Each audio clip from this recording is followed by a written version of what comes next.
medical supplies in the battle, and all they had for their sick and wounded once they took over the city was a supply of Dr. Titchener's antiseptic that they confiscated from the Titchener warehouse on Canal Street. Bingo.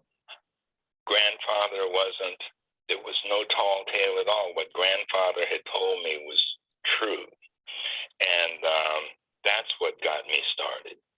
So it's that kind of, I call it serendipity. You can call it coincidence. What if my mother had not put me in school early and I had not arrived at the university early, had gone on through the university and never flunked out? What if the Army hadn't drafted me? What if they hadn't sent me to Fort Ord? What if I hadn't had a cold that day that I went to grandfather's house? What if I hadn't gone into Monterey on that Saturday with nothing to do? I would not be sitting here talking to you now. I would never have known anything about my family. Another thing that happened was not with my family, but with my wife's, Lou's. Her maiden name is Dunn, but on her mother's side, there's a branch called the Day family. And the Days are very happy-go-lucky, very, whenever they're around, there's a party, and they're kind of drinkers, and it's loud. And so in her family, they talk about, well, those days, you know. Well, none of them were doing family research per se, but they had distant cousins that were, and the cousins were in another part of the country. Well, the cousins called up Lou's branch of the family and had some information on the Day family, the Day branch of Lou's mother's family, that the Days were from Social Circle, Georgia. And now these were white Days. And of course, you know, our Days were black Days. But this was a white Day family that had been in Social Circle for they didn't know how long. So Lou's family got to discussing it, and you know, they were talking about the family, and so Lou said, well, Social Circle, that's right near where we used to live in Conyers, Georgia. And so she was all excited, and so while they were talking about it, I just kind of stayed out of it, you know, it was their family. But I had my laptop, and I was just kind of playing with my laptop while they were all talking about, well, Lou's mother said, well, our Day wasn't our real name. Our real name was Henderson. They all ignored her and went on talking about what they were talking about. And every time they spoke of the Day family, Lou's mother would say, well, our real name wasn't Day, it was Henderson. So I'm sitting there on my computer, and Lou's mother said that. She said our real name was Henderson. Everybody ignored her, except me. And I went on my computer and I Googled Social Circle, Georgia, Day family Henderson, just to see if anything would come up. The first article said that in 1840, a girl from the Henderson family in Monticello, Georgia, married a boy from the Day family in Social Circle, Georgia. And she moved to Social Circle to live with her in-laws. So I said, hey, Lou, look at this. Lou came over, we looked at that article. I said, this was 1840. This Henderson girl marries a Day boy and goes live with his family. What do you want to bet? Her parents gave her some slaves to take along.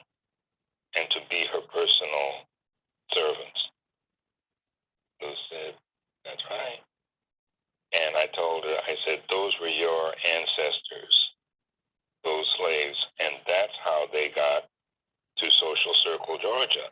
When they were in Monticello, they considered their last names to be Henderson, like their masters. But when they moved to Social Circle, they considered their last name to be Day, their new masters. And this being in 1840, it was after the Trail of Tears, and they probably had some Native American in them, these slaves, and they probably eventually moved to Oklahoma, Arkansas area, Louisiana, to live with their relatives that had gone there before on the Trail of Tears.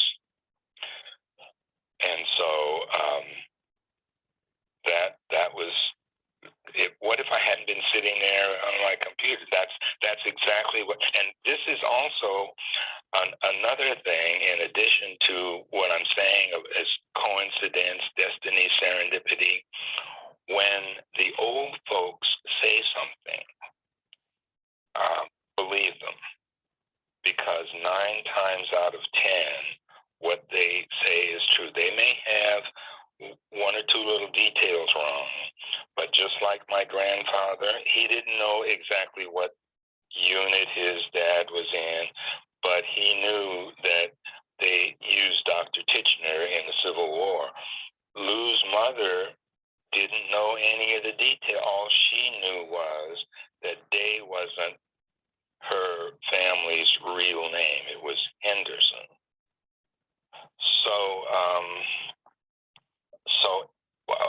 And about my grandfather's father, his name was Richard Smith, my great-grandfather. He was a slave at the Ormond Plantation in Louisiana. The Ormond Plantation is just outside of New Orleans in a little community called Destrehan.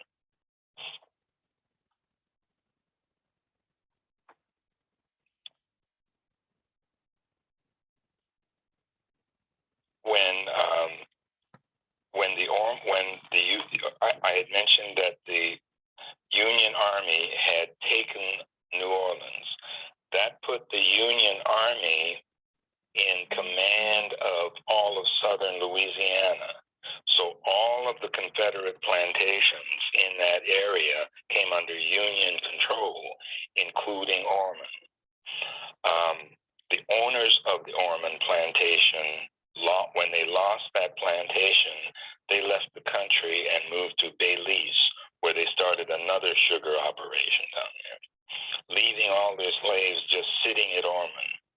So Richard Smith and some of the other plantation slaves walked into a small town called Kennerville and caught a train that was under Union control, and that train took them into New Orleans, where they enlisted. They enlisted into a unit called the U.S. Colored Heavy Artillery, and Richard was in Company H. Now, if you go to Washington, D.C. today, on U Street, there's a museum called the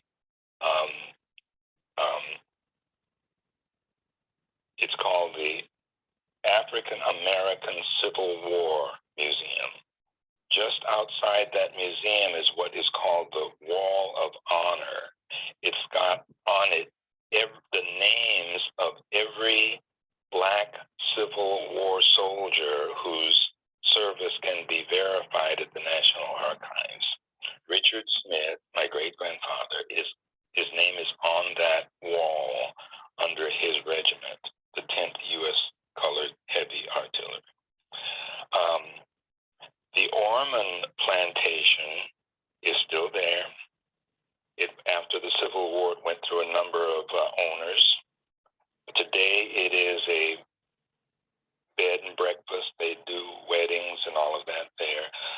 Lou and I have actually been there and spent a night in their bed and breakfast.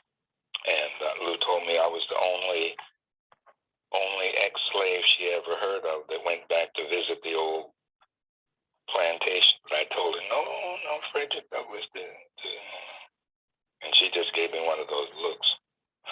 But Richard's, oh, by the way, I meant to mention to all of you, if you have questions and if you want to ask a question, I don't know, maybe you could ask it through Chris, since we had to do it this way.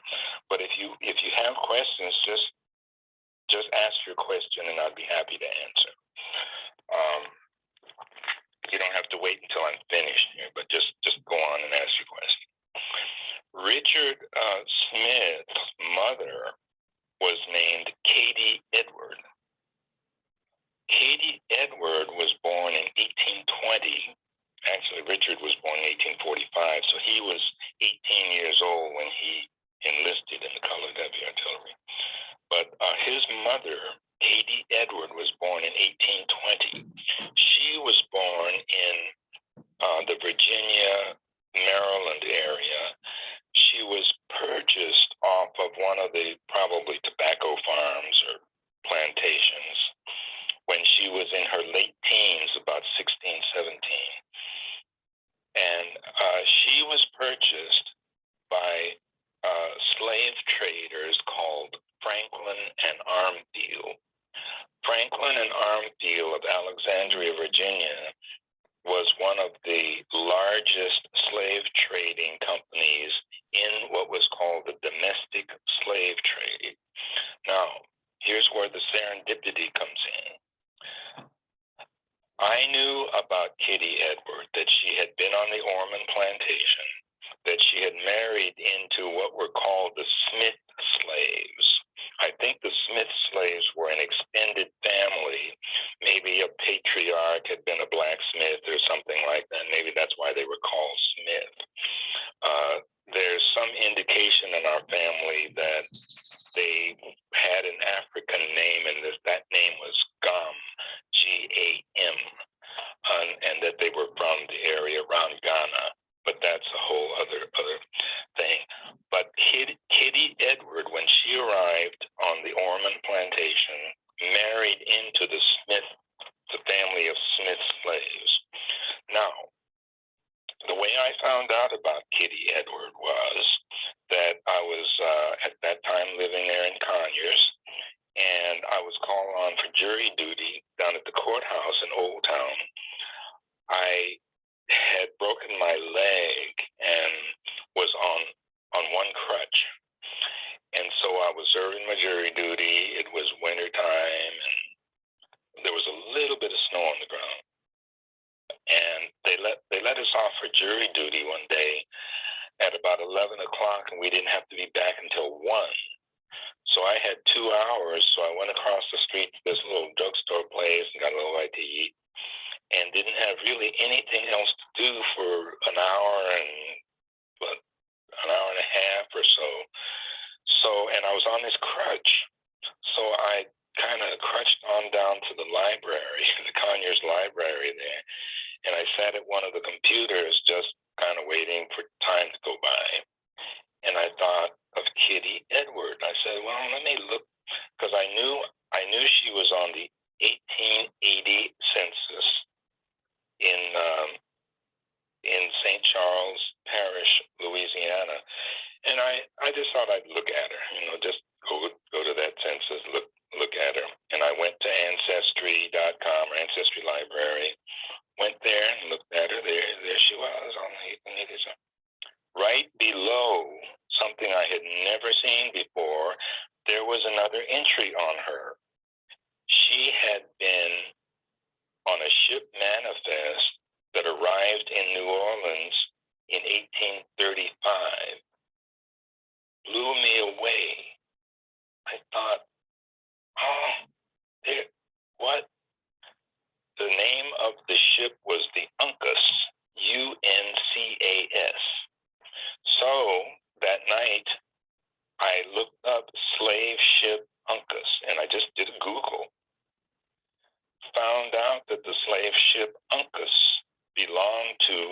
Franklin and Armfield, slave traders of Alexandria, Virginia.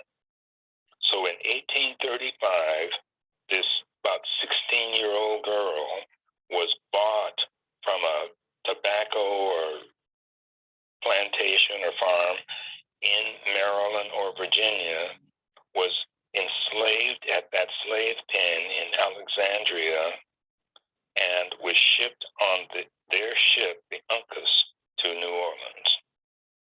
Found the whole history of those slave traders, all of their cruelties, all of the things that how they traded back and forth, the slave girls to other slave traders who were their partners. They had offices in Richmond, in South Carolina, in Natchez, Mississippi, and in New Orleans. Their cruelties, the things they did, are all documented because they wrote letters to their different offices and bragged about everything they were doing. Those letters are now in the University of North Carolina Special Collections Library. Franklin and Armfield both retired out of slavery. They never received any retribution or anything for what they had done, and both married rich ladies who were, I think, widows. One of them, Armfield, I believe, I think it was Armfield, married this wealthy lady in Tennessee who had just accumulated mass wealth. She would, in today's money, she would have been a billionaire. She owned a plantation called Belmont in Tennessee. She also owned a plantation called Angola in Louisiana that is now Angola Prison. The one she owned in Tennessee, well, she married Armfield. He combined his money that he'd made slave trading with hers, that however she had gotten it. He died. She became wealthier, married another wealthy man, became super wealthy, found her plantation Belmont was eventually turned into a college and is today Belmont University. One of my cousins who is helping me on all my research just told me that his grandson wants to go to Belmont University in Tennessee. This grandson lives in Memphis. And I told him, tell your grandson that his great grandmother was enslaved by someone who had a connection through marriage to that university when it was a plantation. I mean, it's a small world out there. So that's another just coincidence. And the reason I'm telling you all of these things is because watch for those things and just keep pushing, keep talking to people, keep doing your work, and you'll find people that'll say, what? Your grandfather did well in my family, and then there will be a connection, possibly. All of this was on my father's side. On my mother's side, one of my mother's grandparents was white. So my grandmother had a black parent and a white parent. Her white parent was her father. My grandmother's name was Owena, and when mother's name was Nancy Harris. Her father, Joseph Harris, her father was named Joseph Starring. He was not married to Nancy Harris. He had a wife who was white, like him, but he had two children by this black lady, Mary Harris, and Owena was born.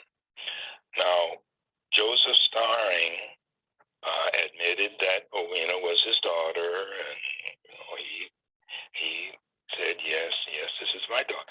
And they gave Owena his last name, so she was born Owena Starring.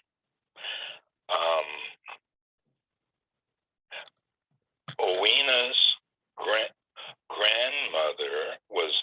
her mother was named Mary, and her grandmother was named Nancy. Okay. When I was about in my 20s and I had grown up going down to my grandmother and grandfather's farm in Louisiana. That's one reason why I pulled that book off the shelf in Monterey, California.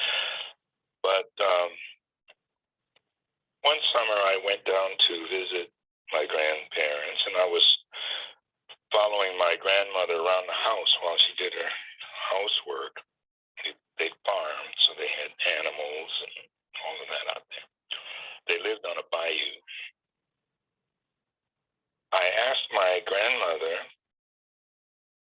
well, I was just talking to her about, just different things. And I had, the year before, taken a trip to Europe. And grandmother suddenly stopped and looked at me and she said, where did you go in Europe last summer? So I started telling her London, Paris, Germany. And she said, what's London like? So I started explaining to her, best I could, what London is like. And she was giving me this kind of wistful look, like she was trying to imagine London. Well, that night, we were sitting on her porch, and it was just dark out there. She was in the country, and right across the road was this bayou they lived on. And there was noise out there, crickets. I thought they were crickets. She said, what's that noise? I said, they're crickets. She said, no, they're frogs. They're down having church in the bayou. So I said, oh. And then she said, you didn't know Mama Nancy. I said, no, I didn't. This was her grandmother. She told me Mama Nancy was a slave at a plantation in Alexandria, Louisiana. Her father's name was Leonard Magruder. He was the owner of the plantation. Her mother's name was Jan. When Nancy was born, they gave her father's name. Her name was Nancy Magruder. That way, I found out about Leonard Magruder, and who was my great grandfather, and that he was white, he was Scottish. And I learned that once you get into out of black genealogy, where you might hit brick walls or whatever, but you get into white genealogy, that opens up a whole new thing. I looked up Leonard Magruder and saw who his father was. Then his father's father. His father's father. I kept going back, and all of this research was online. Found out that they were of the Gregor clan in Scotland, and that clan went all the way back to, in fact, I traced it all the way back to the founder of the clan in the 1100s, whose name was Gregor. And from all I could see was that Gregor, the founding of the clan in 1100, was not only Leonard Magruder's direct ancestor, but was Mama Owena's great direct ancestor, was my mother's direct ancestor, and was my direct ancestor. And that there was another branch that married into the Gregors, who became eventually McGregors and then Magruders when they moved to the United States. But that other branch that married in, I think it was Campbell, I believe. That branch included Robert Bruce, who was the first king of Scotland, and went all the way back to a British king called King Coel, C-O-E-L, born in 350 AD. These people were my mother's direct line of ancestry. I mean, I stopped there because it kind of scared me. And for a long time, I didn't really mention this to anybody because I didn't think anybody would believe me. I hardly believed it myself. So it was only recently that I started telling people about this. So my main point here is that my grandmother, Owena, picked me as being the grandchild that she wanted to mention her grandfather, Leonard Magruder, to. I have a lot of cousins. I don't think some of my cousins, in fact, I know they don't know about all of this now, and this is their ancestry. But as you go about your family history work and you're talking to people in your family, you're talking to older people in your family, they want to pass on information about where they came from, but the kids are usually not interested. If they find a kid who is interested, or if they find any adult in the family who is interested, then they'll talk about it. And that's what happened to me with my grandmother, Mama Owena. And that just gave me a huge, well, a whole branch of my family, white branch. So I hope that's of help to somebody out there. Henry, I have a question. Henry, I have a question for you.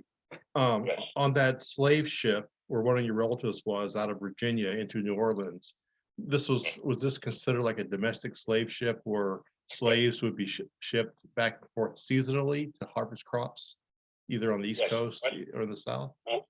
What happened in that slave trading operation that Franklin and Armfield had? They had started it in 1830. At first they could not afford ships. They were in Alexandria, Virginia. They would walk slaves in what were called coffles.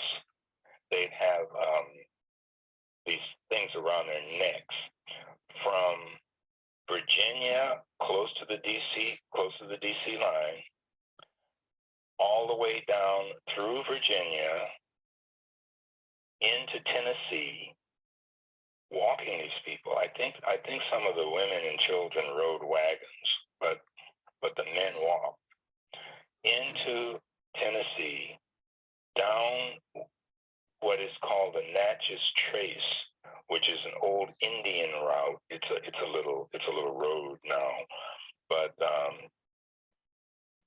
from Tennessee into Mississippi, and at the end of the Natchez Trace was a huge slave camp, and Franklin Franklin and Armfield would try to sell their slaves there after walking them all the way down.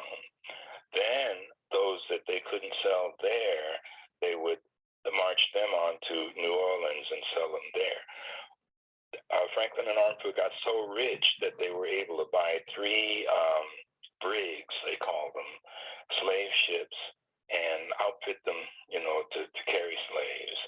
And one of these 3 ships was the Uncas.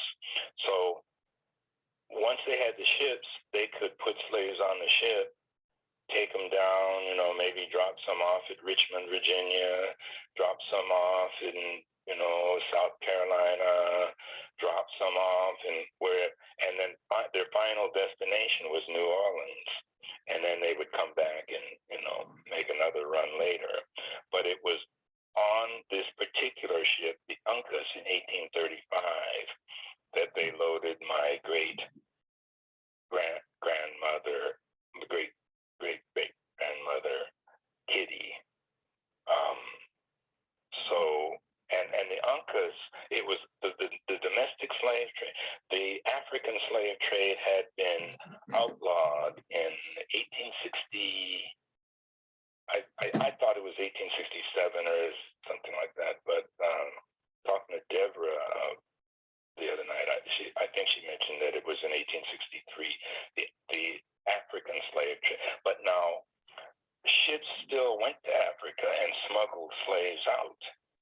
And in the 1840s, very early 1840s, the Uncas was itself caught smuggling slaves out of Africa and bringing them in through Barbados. And so I think that ended the career of the Uncas. By that time, Franklin and Armfield had gotten out of the slave trade. I hope that answers your question, Bruce. Yes. Any other questions? Because I know I've been bouncing from one thing to another. Henry, this is Deborah. The slave trade stopped in 1804, and that's what made them decide to start sneaking the slaves in. I guess I should have mentioned that I'm African American, for those of you who don't know me and can't see my picture up here. But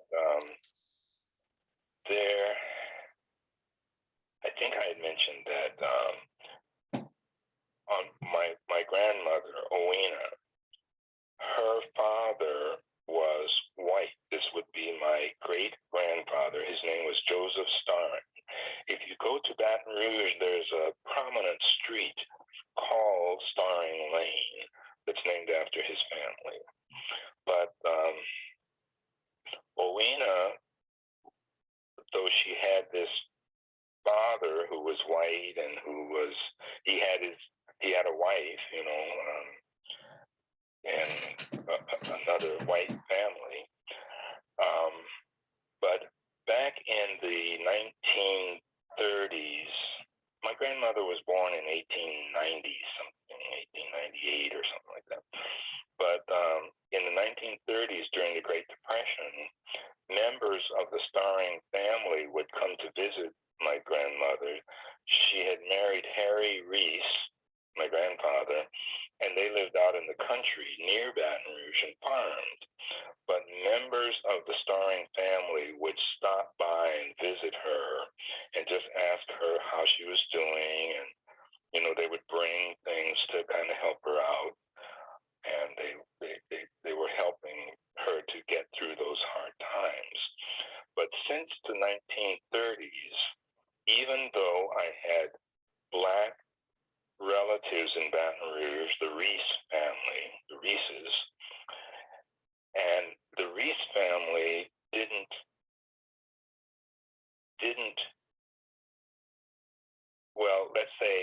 associate or were not close to or were not around the white Starring family.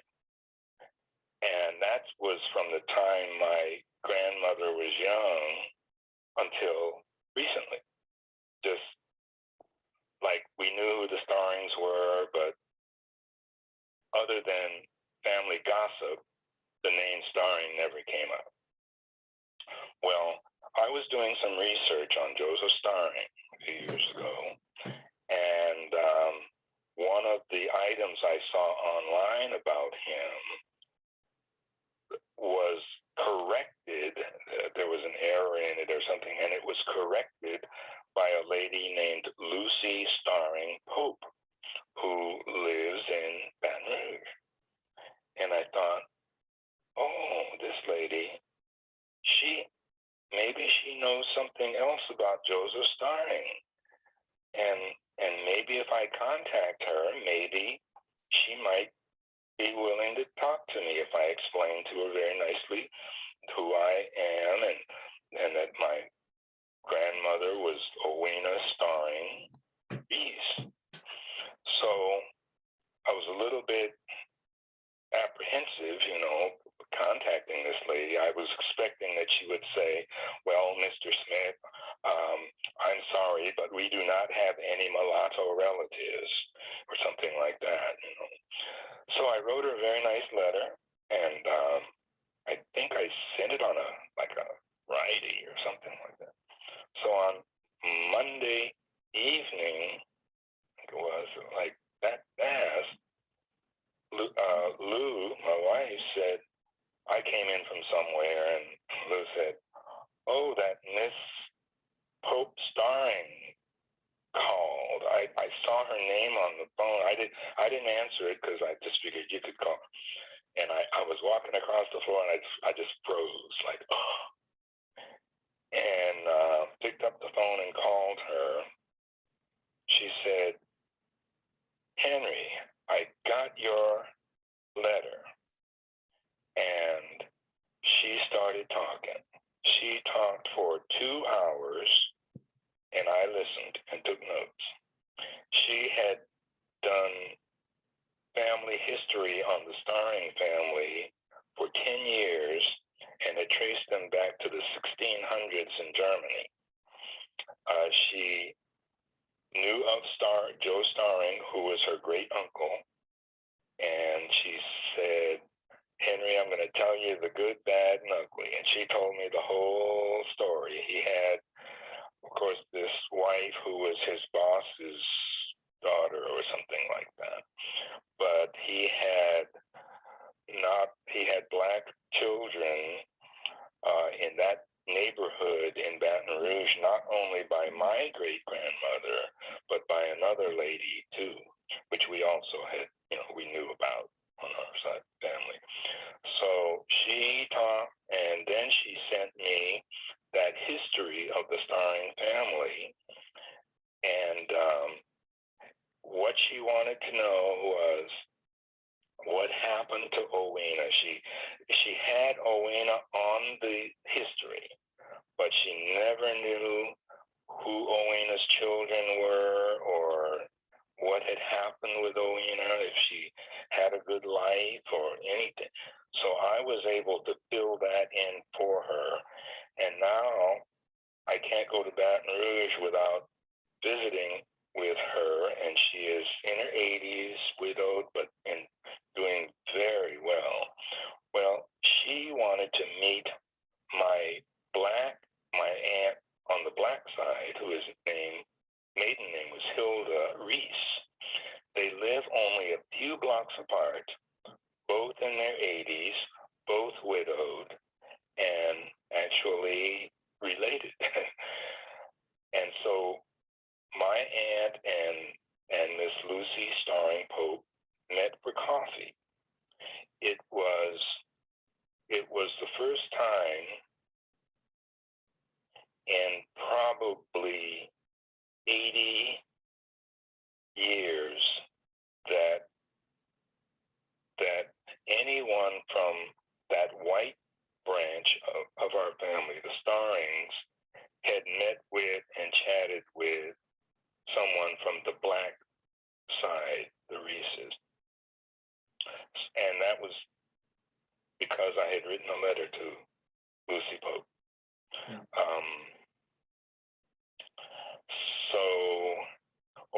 and both of them are just really delighted, to meet the other. Now, I had mentioned to Chris that I was gonna. How's my time? What time? Okay. You're okay for time. Just go ahead. Okay. You're fine. Okay, I'm about to wrap it up. I hope that everyone is getting the point that I want to make about coincidence and providence in what we're doing here. That to go ahead, push ahead. Don't let disappointment stop you. There's always some other path you can take. Well, let me go talk to so-and-so, or let me try this, or let me look something up online, because the work you're doing is important work. It's our real history, the true history of our people, and the true history of this nation. The things that you all are doing, with the things that you're finding and putting together. About 2 years ago, maybe a little more, there's a foundation in Seattle called the James and Janie Washington Foundation. I knew James Washington personally. He was a painter and a sculptor. And he was from Mississippi, but he went to Washington, became part of what was called the Northwest School of Art, and there was this foundation that was had been founded by him and his wife, James and Janie Washington Foundation. They had, among other things, an artist residency where they would have artists to come to the foundation and spend a 4-week residency just doing their work, and at the end of the time they would have some presentation or something. So I contacted them on Facebook, and I just said, basically, I know you have an artist residency there. Do you also do like writers? Because I'm writing about everything I'm telling you all about. I'm writing. And they said, well, sure. Mr. Washington was a writer too. He wrote poems. So they said, what do you have? So I sent a sample of a writing sample of what I'm writing about my family. They accepted me, and I went out there for that 4-week residency. It was very helpful to me. And what I found is that it's an interesting thing, since I'm from Seattle, that a lot of people I know found out about this and attended the luncheon that we had at the end, where I talked about my family's history and what I'm doing with it. But that has now led to my being a part of the board of directors of the James and Janie Washington Foundation. That's put me in touch with many local artists out there in the Seattle area. And in January of 2023, there will be a major exhibition of Mr. Washington's work at the Museum of History and Industry out there. And there's also in the works, looks like, another exhibit, date not decided yet, at the Seattle Art Museum. So now I'm involved with that, and I'm also reviewing Mr. Washington's unpublished autobiography, and with a plan to do some proofing on it and possibly prepare it for publication. There's a professor at the University of Washington who is a professor of Black Studies, who is has connections with the University of Washington Press. And because I did the residency, I was invited back for a celebration of Mr. Washington's work, and was invited to review his autobiography. So if I can get this autobiography reviewed and proved and get it back to them, they might be able to get it published through the university. So one thing leads to another. Now, all I wanted to do was have a place to do my own research and stuff in private, away from home, but it's one thing leads to another thing, leads to another thing. And also, and I think I'll probably bring this to an end, but I wanted to make one last, I just had one last little story to tell. My dad was in the, he used to go to sea in the Merchant Marine. This would have been back in the late 1930s. I think it was from 1939 until I know he ended it in 1942. But he worked out of New Orleans. He worked for United Fruit, which is Chiquita Banana today, and he would go from New Orleans to Havana, which was then open, Costa Rica, Panama, Honduras, Guatemala, Belize, and then back to New Orleans, 18-day round trip. Well, and he worked as a steward and dishwasher and pot washer and all that aboard their ships. Well, on one of the trips, he was washing pots in the galley when he cut his index finger on his right hand. And it was a probably fairly large cut, but he just figured that it was okay, that it was all right. He didn't immediately take care of it. And because that was in the tropics, it became infected, and they had to put him in a hospital in the canal zone.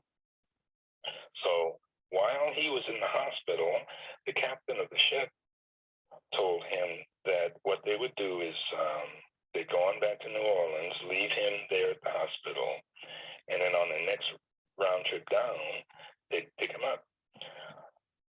The ship started back across the Caribbean. World War II had started. Pearl Harbor happened and everything. And the ship was struck by a torpedo from a German U-boat, actually 2 torpedoes, and the ship went down. Part of the crew were lost. They had a few passengers. All of the passengers were saved. They were put in lifeboats and made it to safety. So that was, and when my dad found out about it at the hospital, he immediately went down to the telegraph office and telegraphed his parents in New Orleans to let them know that he was safe. And then one of the other ships that came down that way picked him up and brought him back to New Orleans. That was my dad's story. All he said was, the ship went down, the half the crew were lost, the other half saved. They got me back to New Orleans. Well, the name of the ship was the Sixaola.